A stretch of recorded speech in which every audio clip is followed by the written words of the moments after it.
Welcome welcome to our YouTube channel the online education point. इस video में हम आपके लिए एक और रागा का प्रैक्टिस सेट लेकर आए हैं जो एयरफोर्स वाई ग्रुप और नेवी के लिए इम्पोर्टेंट है। तो चलिए देखते हैं। एंड आपका फर्स्ट क्वेश्चन है, आईटीयू का मुख्यालय कहाँ स्थित है, यानी इंटरनेशनल ट्रेड यूनियन का हेड क्वार्टर कहाँ पर है। एंड आपके ऑप्शन है, फर्स्ट नंबर में ब्रुसेल्स, सेकंड नंबर में जिनेवा, थर्ड नंबर में लंदन एंड फोर्थ नंबर में है New York. So the correct answer is, जो फर्स्ट का करेक्ट हो जाएगा वो सेकंड नंबर। नेक्स्ट है, भारत के रक्षा मंत्री कौन है। ठीक, और ये सारे ऑप्शन आपके पुराने हैं। सो आपको नए रक्षा मंत्री का नाम बताना है जो अभी प्रेजेंट में है, और अभी तक हमारे करंट अफेयर के प्लेलिस्ट को नहीं देखे हैं तो जाइए और देखिए। और सेकंड नंबर का आंसर आपको कमेंट बॉक्स में लिखकर बताना है। ठीक, थर्ड नंबर है, स्वराज हमारा जन्मसिद्ध अधिकार है का नारा किसने दिया था, यानी इंडिपेंडेंस है आवर बर्थ राइट, ये नारा किसने दिया था। एंड आपके ऑप्शन है, फर्स्ट नंबर में बाल गंगाधर तिलक, सेकंड नंबर में जवाहरलाल नेहरू, थर्ड नंबर में महात्मा गांधी, फोर्थ नंबर में Lal Bahadur Shastri. So the correct answer is, जो इसका करेक्ट हो जाएगा वो बाल गंगाधर तिलक ने कहा था। नेक्स्ट देखते हैं, फोर्थ नंबर, बाण भट्ट किस राजा के दरबारी यानी विद्यमान थे, दरबारी के रूप में विद्यमान थे। ठीक, एंड आपके ऑप्शन है, फर्स्ट नंबर में हर्षवर्धन, सेकंड नंबर में अकबर, थर्ड नंबर में चंद्रगुप्त, फोर्थ नंबर में चंद्रगुप्त मौर्य और थर्ड नंबर में चंद्रगुप्त द्वितीय। ठीक, सो द करेक्ट आंसर इज, जो फोर्थ का करेक्ट हो जाएगा वो फर्स्ट नंबर। ठीक, बाण भट्ट हर्षवर्धन के दरबारी थे। फाइव नंबर में है, अशोक का संबंध किस वंश से था, यानी जो अशोका है उसका संबंध किस वंश से था। एंड आपके ऑप्शन है, हर्यक वंश से, गुप्त वंश से, कनौ वंश से, या फोर्थ नंबर में है मौर्य वंश से। सो द करेक्ट आंसर इज, जो फिफ्थ का करेक्ट हो जाएगा वो फोर्थ नंबर से, यानी मौर्य वंश से। नेक्स्ट देखते हैं, सक्रिय ज्वालामुखी किस महासागर में अधिक संख्या में स्थित है, यानी एक्टिव वोल्केनो यानी किस ओशन में है, यानी एक्टिव वोल्केनो का संख्या किस महासागर में अधिक है। एंड आपके ऑप्शन है, अरब सागर में, हिंद महासागर में, प्रशांत महासागर में या अटलांटिक महासागर में। सो द करेक्ट आंसर इज, जो सिक्स का करेक्ट हो जाएगा वो थर्ड नंबर। ठीक, नेक्स्ट देखते हैं, सेवेंथ नंबर, दल बदल अधिनियम कब लागू हुआ था। एंड आपके ऑप्शन है, 1952, सेकंड नंबर में 1985, थर्ड नंबर में 1963, फोर्थ नंबर में 1990। सो द करेक्ट आंसर इज, जो सेवेंथ का करेक्ट हो जाएगा वो सेकेंड नंबर, यानी दल बदल नियम 1985 में लागू हुआ था। नेक्स्ट देखते हैं, लावनी कहाँ के लोक नृत्य है, जो लावनी डांस है वो कहाँ का है, फ्लोक डांस कहाँ का है। पहला नंबर है राजस्थान, सेकंड नंबर में है गुजरात, थर्ड नंबर में है महाराष्ट्र एंड फोर्थ नंबर में कर्नाटका। सो द करेक्ट आंसर इज, जो इसका करेक्ट हो जाएगा 8 का वो थर्ड नंबर, यानी लावनी महाराष्ट्र के लोक नृत्य है। नेक्स्ट देखते हैं, ये तो हो चुका है।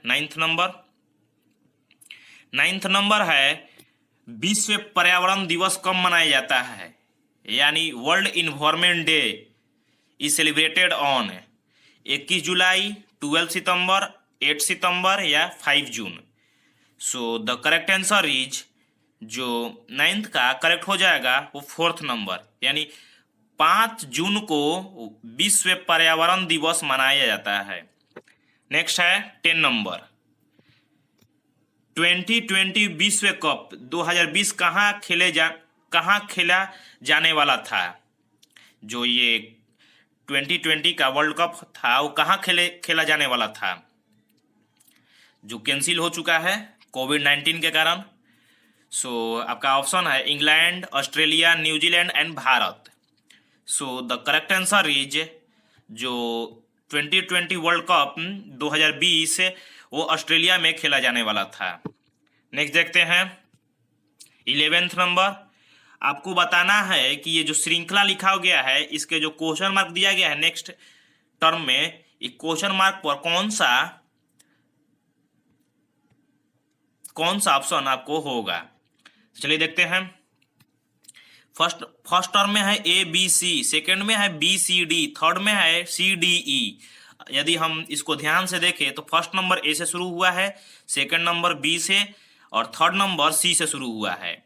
जो फोर्थ नंबर होगा वो डी से, एंड आपका डी से पहला ही जो ऑप्शन है यानी थर्ड नंबर एक ही है जो करेक्ट हो जाएगा। नेक्स्ट देखते हैं 12th नंबर। आपको बताना है कि ये जो यदि ए का अर्थ है प्लस, बी का अर्थ है माइनस, सी का अर्थ है गुना एंड डी का अर्थ है डिवाइड, तो बताना है 16A 2D 5C and 3B 9 का मान क्या होगा। यानी जो इसमें आपको ए बी सी डी का मान रखना है। जो ए का अर्थ प्लस है तो ए के जगह पर प्लस रखिएगा, बी के जगह पर माइनस और सी के जगह पर मल्टीप्लाई यानी गुना एंड डी के जगह पर डिवाइड। उस तरीके से आप इसे रखकर जब सॉल्व कीजिएगा तो इसका आंसर आएगा 12 का वो थर्ड नंबर। यदि फिर भी आपको कोई दिक्कत हो या नहीं बना हो तो कमेंट बॉक्स में आप हमसे पूछ सकते हैं। हम इसे सॉल्व नहीं कर पा रहे हैं क्योंकि वीडियो अगर सभी क्वेश्चन को सॉल्व करेंगे तो वीडियो ये लंबी हो जाएगी। नेक्स्ट देखते हैं 13 नंबर। आपको इसमें से भिन्न आकृति का बताना है कि इसमें से कौन सा भिन्न आकृति है, एंड आपके ऑप्शन यहीं पर है। सो 13 नंबर का करेक्ट हो जाएगा वो सेकेंड नंबर। क्यों? क्योंकि देखिए आप यहाँ पर देखे होंगे कि यहाँ पर ये जो जब आप इसको क्लॉकवाइज रोटेट कीजिएगा तो ये कुछ इस प्रकार से बनेगा, ठीक। और ये इस तरीके से आपको क्लॉकवाइज रोटेट कीजिएगा तो बनेगा। जैसे ही आप इसको रोटेट कीजिए 90 डिग्री तो ये ऐसे बन जाएगा, ठीक। तो ये हो जाएगा। जब आप इसको फिर से रोटेट कीजिएगा तो ये वाला टर्म आ जाएगा और ये एंटी क्लॉकवाइज रोटेट हुआ है, ठीक। सो 13 का सेकंड नंबर ये भिन्न हो जाएगा। नेक्स्ट देखते हैं।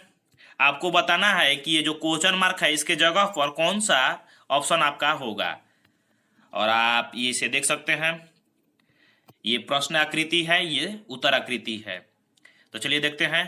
इसमें देखिए, इसमें जो आपको लिखा हुआ है ये एम और इसमें एम और भी लिखा हुआ है, इसमें एन लिखा हुआ है, यानी जो इसमें से टर्म है एक एक गायब किया जा रहा है।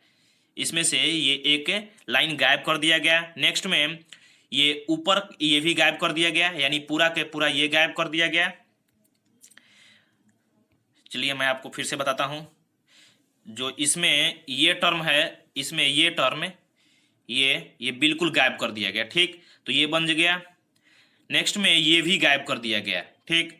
और नेक्स्ट में इसे भी गायब कर दिया गया नेक्स्ट फिगर में, यानी जो थर्ड नंबर ये वाला फिगर है इसमें ये भी गायब कर दिया गया। तो ये एन बच गया। अब उस तरीके से आप इसको गायब कीजिएगा, हर टर्म में एक गायब कीजिएगा तो ये टर्म यानी फोर्थ नंबर में आपका आ जाएगा, फोर्थ नंबर करेक्ट हो जाएगा, ठीक। चलिए 15 नंबर देखते हैं। 15 नंबर में है एक आयत की लंबाई में 30% की एक आयत की लंबाई और चौड़ाई में क्रमशः 30% और 20% की वृद्धि की जाए तो क्षेत्रफल में कुल कितने प्रतिशत की वृद्धि होगी। तो चलिए इसे देखते हैं। मैं इसे डायरेक्ट सॉल्व करने की कोशिश करूंगा और चलिए देखते हैं। 30% की वृद्धि। तो चलिए मैं आपको बताता हूं, आपको वहां पर जाकर कम समय में इसको सॉल्व करना होता है, इसलिए मैं आपको एक तरीका बताता हूं जिससे आप आराम से इसे सॉल्व कर सकते हैं। ठीक, लंबाई में कितनी वृद्धि हो रही है, तो 30%। ठीक, और चौड़ाई में 20%। ठीक, तो 30 प्लस 20 दोनों को ऐड कर लीजिए, कितना हो जाएगा, 50 आ जाएगा ना। तो 50 प्लस, और यहाँ पर 30 इंटू 20 को ऐड कर दीजिए और नीचे 100 से डिवाइड कर दीजिए, इतना ही परसेंट आ जाएगा। ठीक, तो चलिए इसे देखते हैं। तो यहाँ पर इस ये 2 डिजिट कट जाएगा, 2 जीरो से कट जाएगा। अभी कितना कितना बचा, तो यहाँ पर 3 दूनी 6, तो यानी 56%। आप इसे डायरेक्ट सॉल्व कर सकते हैं, या आपको फुल मेथड में करना हो तो भी आप इसे कर सकते हैं। तो इसका सेकंड नंबर करेक्ट हो जाएगा। नेक्स्ट देखते हैं 16 नंबर में है, बी ए से बड़ा है लेकिन सी से छोटा है, डी ई से छोटा है लेकिन ए से बड़ा है। ठीक, सी डी से छोटा है, तो बताइए इनमें से सबसे बड़ा कौन है। ठीक, ये एक सिंपल सा क्वेश्चन है, आपको बताना है कि ये कैसे बनेगा, और आपके ऑप्शन है बी सी डी ई। ठीक, तो ये क्वेश्चन मैं आपके लिए दे रहा हूं, आप इसे कमेंट बॉक्स में लिख कर बताइएगा, और इसका मैं आंसर बता दे रहा हूं कि इसका आंसर कौन सा होगा। इसका आंसर सी डी नंबर होगा, यानी ई 4th नंबर, जिसका करेक्ट सबसे बड़ा ई नंबर हो जाएगा। यदि फिर भी नहीं बने तो आप क्वेश्चन कमेंट बॉक्स में हमें बता दीजिए, हम आपको नेक्स्ट वीडियो में जब रागा का प्रैक्टिस सेट आएगा तो उसमें हम आपको इसे क्वेश्चन को सॉल्व करके बता देंगे। नेक्स्ट है, राम 2 मीटर पूर्व, 3 मीटर पश्चिम, पुनः 3 मीटर पश्चिम तथा दाएं मुड़कर 6 मीटर चला, तो अभी उस किस दिशा में जा रहा है।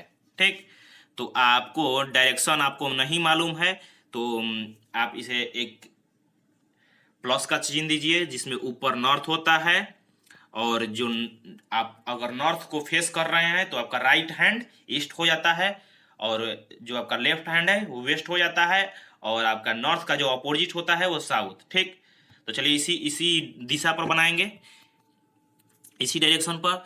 राम 2 मीटर पूरब चलता है, यानी 2 मीटर वो पूरब चला, फिर 3 मीटर पश्चिम, यानी फिर वापस 3 मीटर पश्चिम आया, यानी 1 मीटर वो पुनः जहां से शुरू किया था उससे 1 मीटर पीछे निकल गया। ठीक, ये 2 मीटर है, और ये यहां से यहां तक 3 मीटर है। फिर क्या कह रहा है कि दाएं मुड़कर 6 मीटर चला। जब आपको नहीं मालूम है कि दाएं बाएं किसे कहते हैं, तो दाएं यानी डी से द होता है ना, डी एच से द, तो उस तरीके से डी यानी राइट हैंड। अगर आप इसको आप अपने फिंगर को आप ये होता है ना ओके दिखाते हैं, या सुन बढ़िया बना है खाना, तो आप साइन करते हैं ना, इस तरीके से 3 फिंगर निकाल कर और एक को कर आप जो मिडिल फिंगर होता है उसे ये कर ले करके आप इसे ओके कर दिखाते हैं ना, उस तरीके से आप कीजिएगा, तो बी बन जाएगा, डी बन जाएगा, और नेक्स्ट बी बन जाएगा। ठीक, तो क्या था क्वेश्चन में, 2 मीटर पूरब चला, फिर वापस 3 मीटर पश्चिम, यानी 1 मीटर जहां से शुरू किया था वहां से 1 मीटर पीछे निकल गया। फिर क्या बोल रहा है कि 3 मीटर पश्चिम, पुनः 3 मीटर, यानी 4 मीटर पश्चिम निकल गया। इसे थोड़ा सा इधर बनाते हैं, 2 मीटर ये हो जाएगा, फिर ये 3 मीटर, फिर 3 मीटर। ठीक, तो ये टोटल हो जाएगा 4 मीटर। ठीक, फिर क्या बोल रहा है कि दाएं मुड़कर 6 मीटर दाएं मुड़ता है, दाएं यानी जो राइट हैंड होता है उसे, तो जब यहां से राइट हैंड इधर जा रहा है, इधर फेस किया है, तो राइट हैंड आपका इधर हो जाएगा, दाएं इधर हो जाएगा, इधर मुड़कर 6 मीटर चलता है। ठीक, तो क्या बोल रहा है कि वह किस दिशा की ओर जा रहा है, तो वो आपको मैंने बताया कि वो कि ऊपर की ओर नॉर्थ होता है, जो 17 का सही आंसर हो जाएगा, यानी ऊपर नॉर्थ होता है और नीचे साउथ होता है। मैंने वीडियो जब ये क्वेश्चन बताने का शुरू किया था, पहले डायरेक्शन बता दिया था, इसलिए आपको दिक्कत ना हो, इसलिए 17 का फर्स्ट नंबर करेक्ट हो जाएगा। नेक्स्ट देखते हैं, 17 नंबर है, 18 नंबर आपको बताना है कि 20%, किसी नंबर का 20% 60 है तो नंबर कितना है? चलिए देखते हैं। यहाँ पर आपको दिया हुआ है कि x का 20% कितना है? 60 है। ठीक, तो चलिए इसे सॉल्व करते हैं। यहाँ 3, तो यानी वो नंबर 300 हो जाएगा। अगर आप इसे ले जाएंगे इधर से तो इसका आंसर 300 हो जाएगा, यानी 18 का थर्ड नंबर करेक्ट हो जाएगा। ठीक, नेक्स्ट है, यदि घड़ी में 2:40 हो रहा है तो दर्पण में क्या समय दिखाई देगा? ठीक, तो ये आपका मिरर का इमेज आ गया है, मिरर का क्वेश्चन आ गया है। 2:40 यानी आप घड़ी ड्रॉ कीजिए और इधर भी एक ड्रॉ कर लीजिए, बीच में आप इमेजिन कीजिए कि एक दर्पण रखा हुआ है, यानी एक मिरर रखा हुआ है। 2:40 यानी ऊपर 12, नीचे 6, इधर 9 और इधर 3। ठीक, तो यहाँ पर 1, यहाँ पर 2। ठीक, और 2:40 तो ये छोटी वाली सुई हो जाएगी क्योंकि 2:40 दिखाना है आपको। यहाँ पर 35, 7 और यहाँ पर 8। ठीक, तो यहाँ पर ऐसे बन जाएगा, ये बड़ी वाली सुई, ये छोटी वाली सुई। छोटी वाली सुई को मैं दोबारा से पिंक कर दे रहा हूँ, आप इसे समझने में आसानी होगी। तो जब आप इसे कीजिएगा तो यहाँ पर ये यहाँ पर ऐसे बनेगा। ठीक,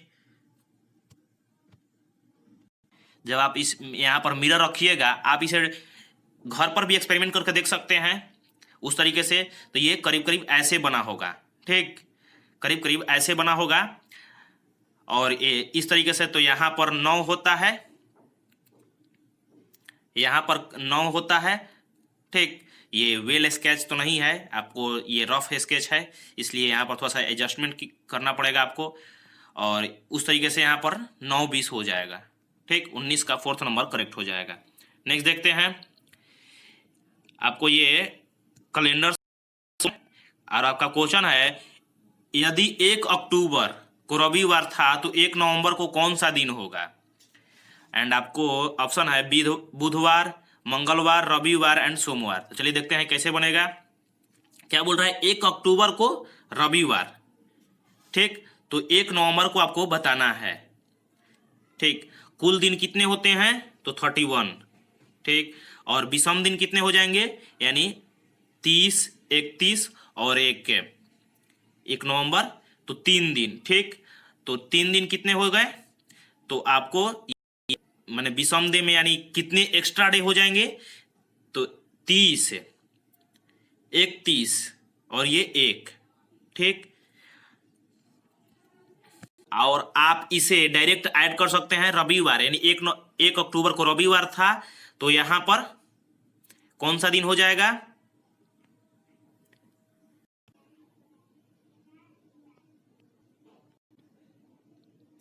7 × 3 कीजिएगा तो 29 + 21 आ जाएगा, जो 50 के बराबर होगा। ठीक, उसी तरीके से 50 + 7 × 4 कीजिएगा तो यहाँ पर 78 आ जाएगा। ठीक, यानी 28 ये हो गया और 50 ये हो गया, तो आपका थर्ड नंबर करेक्ट हो जाएगा। चलिए नेक्स्ट देखते हैं।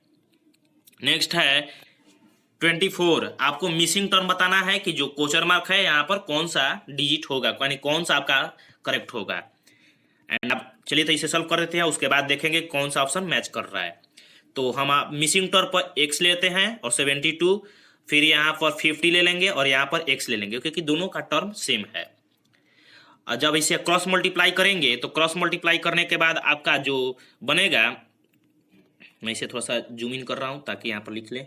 यहाँ क्रॉस मल्टीप्लाई कीजिएगा तो यहाँ पर x और यहाँ पर x ले लीजिएगा, तो क्रॉस मल्टीप्लाई करने के बाद 50 × कितना बनेगा? 72। ठीक, जब आप इसे मल्टीप्लाई कीजिएगा, मल्टीप्लाई करने के बाद आपका आएगा 300, यानी सॉरी 3600 आएगा, जो आपका x का वैल्यू आ जाएगा ये 600 का स्क्वायर बनेगा। ठीक, सो आपका x का वैल्यू आ जाएगा 600, सॉरी 60 आ जाएगा, x का वैल्यू 60 आ जाएगा। ठीक, तो आपका देखते हैं कौन सा ऑप्शन सही होगा। हाँ, फर्स्ट नंबर आपका सही हो जाएगा। नेक्स्ट देखते हैं। नेक्स्ट है, यदि किसी पंक्ति में राम दाएं से 8वां तथा बाएं से 15वां है तो तो पंक्ति में कुल कितने व्यक्ति हैं। ठीक, आपको बताना है कि एक राम बैठा है दाएं से यानी राइट से 8वां स्थान पर बैठा है और लेफ्ट से आपको 15वां स्थान पर बैठा है। तो बताना है कि कुल पंक्ति में कितने व्यक्ति हैं। मैं आपको ये क्वेश्चन को जिस तरीके से बनाता हूं वो तरीका बता दे रहा हूं आपको।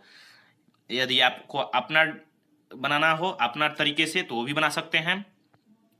आंसर सेम आना चाहिए। लेकिन चलिए देखते हैं क्या बोल रहा है कि यहाँ पर बोल रहा है कि राइट से इधर से राइट से कितना 8वां स्थान पर और लेफ्ट से कितना 15वां।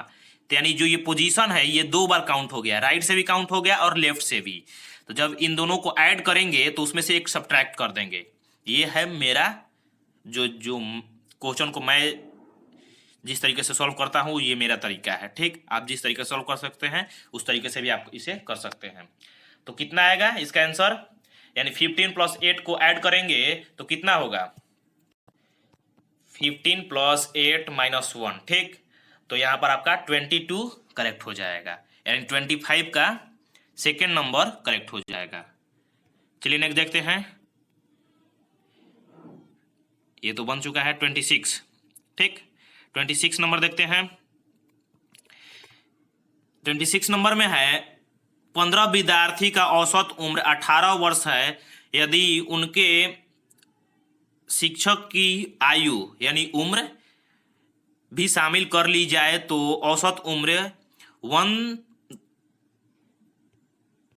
1/2 बढ़ जाती है। तो शिक्षक की उम्र बतानी है आपको। ठीक, चलिए देखते हैं इसको कैसे बनाएंगे। तो इसको बनाने के लिए एक सिंपल सा तरीका मैं बता रहा हूं, आप उस तरीके को समझिए और उस तरीके पर क्वेश्चन प्रैक्टिस कीजिए। आपको कितना दिया हुआ है औसत उम्र 15 विद्यार्थी को, 15 विद्यार्थी के औसत उम्र 18 दिया हुआ है, प्लस और कितने हैं तो यानी 15 हैं और उसमें एक टीचर ऐड करना है। ठीक, तो 16 और उनका जो टीचर है उनका औसत उम्र कितना बढ़ जा रहा है तो 3 प्लस इंटू यहाँ पर कर दीजिए। करने के बाद जब इसे कीजिएगा तो कितना आएगा, यानी 18 + 24 आएगा। ठीक, 18 + 24। अब इसे 18 + 24 को ऐड कर दीजिए तो कितना आएगा 2 और ये 4। ठीक, आ गया ना 42। अब इसमें देखेंगे कौन सा ऑप्शन मैच कर रहा है तो सी नंबर आपका मैच कर रहा है, सी नंबर करेक्ट हो जाएगा।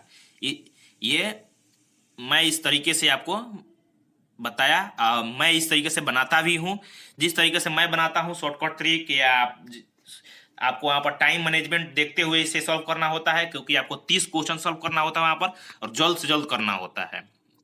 नेक्स्ट देखते हैं 18 वस्तुओं का मूल्य, 18 वस्तुओं का क्रय मूल्य 16 वस्तुओं का विक्रय मूल्य के बराबर है।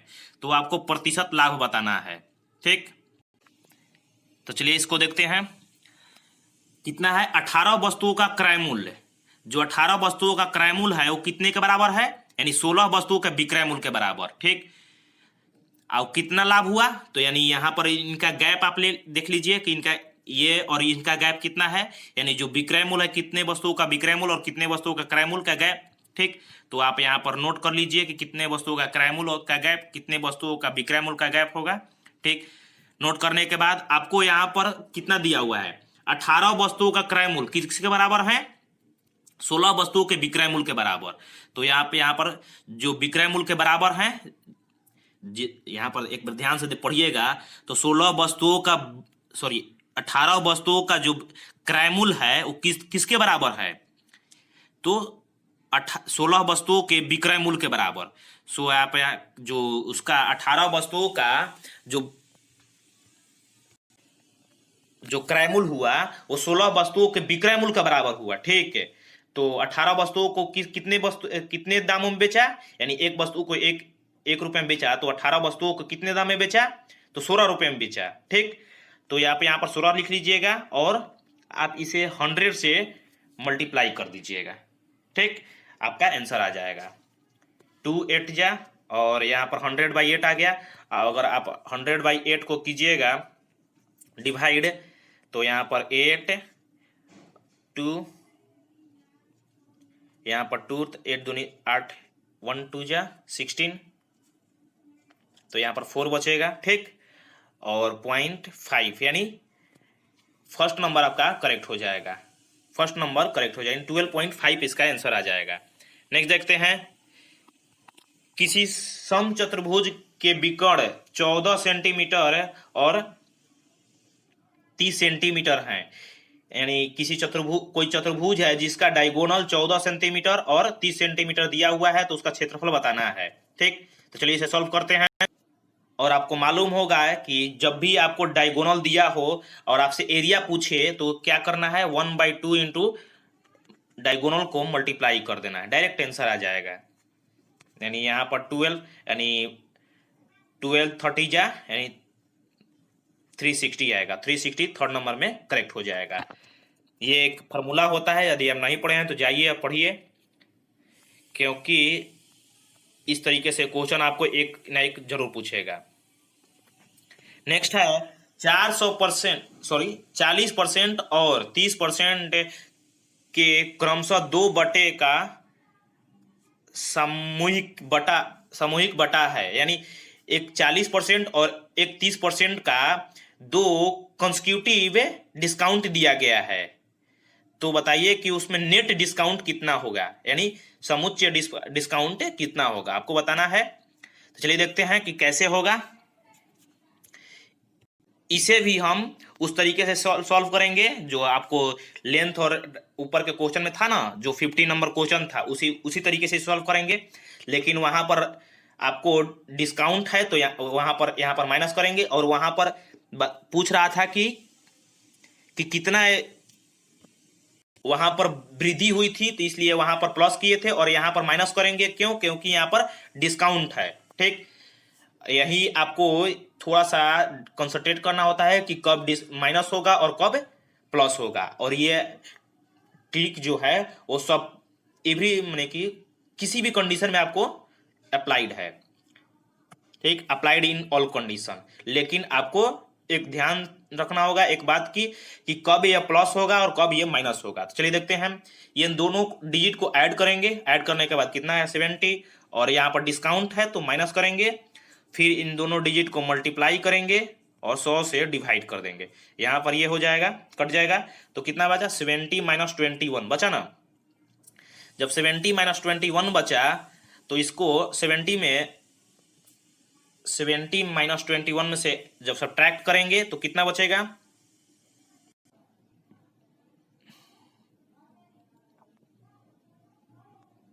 चलिए देखते हैं। ये क्वेश्चन यहाँ पर सारे के यहाँ पर ये क्लॉकवाइज तो एक एंटी क्लॉकवाइज, फिर ये क्लॉकवाइज तो ये एंटी क्लॉकवाइज, ठीक। यदि आप इसको ऐसे लिखे हैं और ये ऐसे है तो उसके बाद जो एंटी क्लॉकवाइज में बनेगा तो ये तो इधर ही रहेगा, क्योंकि यहाँ पर ये साइन है, यहाँ पर जो एरो का निशान है ये इसी साइड रहेगा। यानी ये भी इसका भी एरो का निशान है, ये इसी साइड रहेगा, न इधर। ये तो नहीं हो सकता क्योंकि ये सेम हो गया, तो ये नहीं हो सकता, ये भी नहीं हो सकता, और ये भी नहीं हो सकता, क्योंकि आपको अपोजिट करना है लेकिन साइन को सेम रखते हुए, ठीक। तो ये बन सकता है, और ये एंटी क्लॉकवाइज भी है, तो ये 70 का 4th नंबर करेक्ट हो जाएगा। Thank you. आपको ये वीडियो कैसी लगी हमें कमेंट बॉक्स में लिख कर बताइए। अगर वीडियो अच्छी लगी तो लाइक कर लीजिएगा, चैनल को सब्सक्राइब कर लीजिएगा, और हाँ, आपका कितना नंबर आया यानी कितना नंबर सही हुआ ये भी हमको बता दीजिएगा कमेंट बॉक्स में लिखकर।